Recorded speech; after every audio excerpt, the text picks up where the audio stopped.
Welcome back. ఇంతన్నారు అంతన్నారు, చివరికి చేతులెత్తేశారు.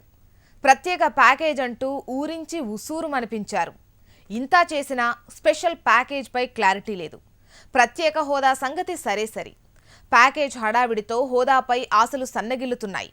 అసలు 14వ ఆర్థిక సంఘానికి ప్రత్యేక హోదాకు మెలిక పెట్టడం ఎంతవరకు సమంజసం?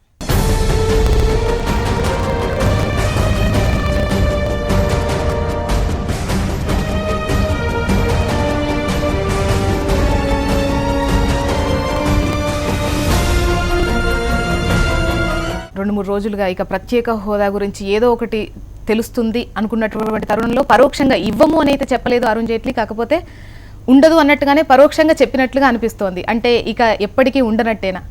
పరోక్షంగానే ప్రత్యక్షంగానే చెప్పారు. ఎందుకంటే అది పార్లమెంట్లో చెప్పారు, నిన్న కూడా చెప్పారు.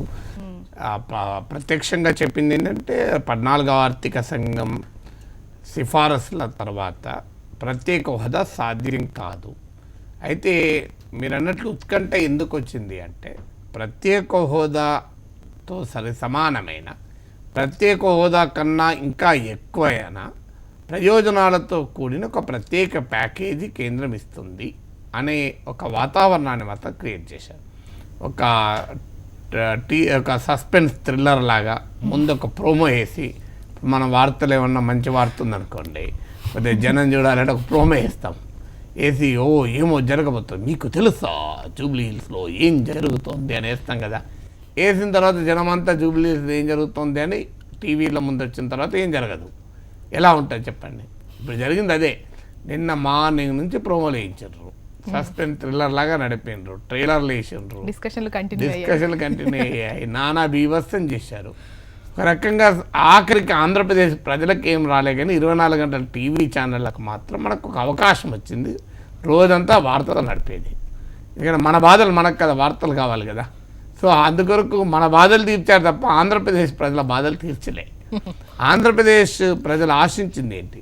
ఒకటి, అసలు 14వ ఆర్థిక సంఘం సిఫారసులకు ప్రత్యేక హోదాకు మెలిక పెట్టడం ఏ మేరకు సమంజసం? 14వ ఆర్థిక సంఘం సిఫారసులు 2015-20 మధ్య కాలంలో అమలవుతాయి. ఆంధ్రప్రదేశ్ రాష్ట్ర విభజన 2014లో జరిగింది. అంటే 13వ ఆర్థిక సంఘం సమయంలో జరిగిన విభజనకు సంబంధించిన అంశాలని 14వ ఆర్థిక సంఘం సిఫారసులో ముడిపెడితే దాన్ని ఎలా కరెక్ట్ అవుతుంది? ఇది ఫండమెంటల్ క్వశ్చన్. అయితే దీనికి ఒక వాదన ఏంటి అంటే, ఆఖరికి ఏమన్నారంటే ప్రత్యేక హోదా వల్ల వచ్చేటువంటి ప్రయోజనాలు ఇస్తాము అని చెప్పారు.